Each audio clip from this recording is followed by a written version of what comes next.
I just wanted to just help you out with a few of these problems here. Let me clear the screen. Okay. And I'll make this full screen. There we go.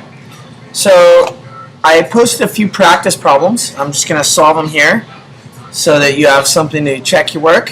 First one is a motorcyclist slowing down. So you could start with a motion map, right? That'd be a nice starting point. Show the dots further spaced and then closer together. Something like this, right? And here are my velocity vectors. I'll make this positive direction. And you can see my velocities are all positive and they're decreasing in magnitude. For that to happen, I'm going to need my acceleration vectors to point the opposite way, right? Because I'm slowing down. So, here we go. Oops. There we go. So my acceleration vectors are going to need to point in the negative direction. And they're not changing. This is a constant acceleration. Okay.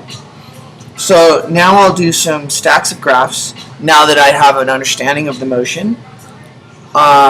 Position, velocity, acceleration. And you really only need the velocity and acceleration. You don't need the position time graph. I just like to do it for fun. But you can solve these problems without a position time graph, just so you know. And I have a negative acceleration because my accelerations are all pointing in the negative direction.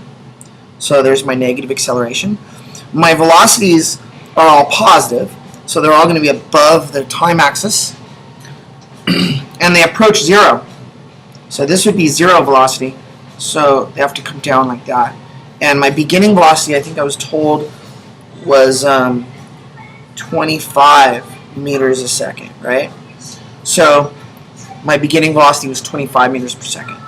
And for this to happen, I'm going to want a curve where the slope gets less and less steep.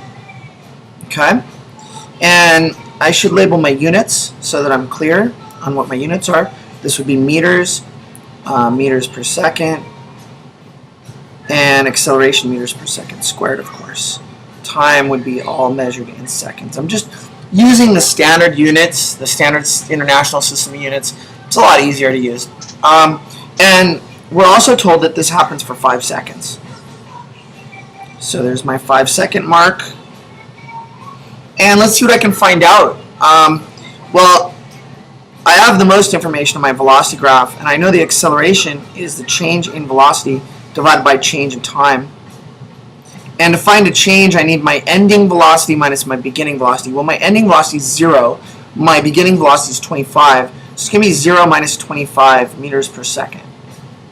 My final time is 5 seconds minus 0 seconds. So this is 25 divided by 5 is 5, and it's a negative slope. So it's going to be 5 meters per second per 1 second. This means my acceleration must be -5, right? And now that I know that, well, this area here is going to be -25. I already know that. This area here, I can also find. Maybe I'll make that a different color just to make it look cute.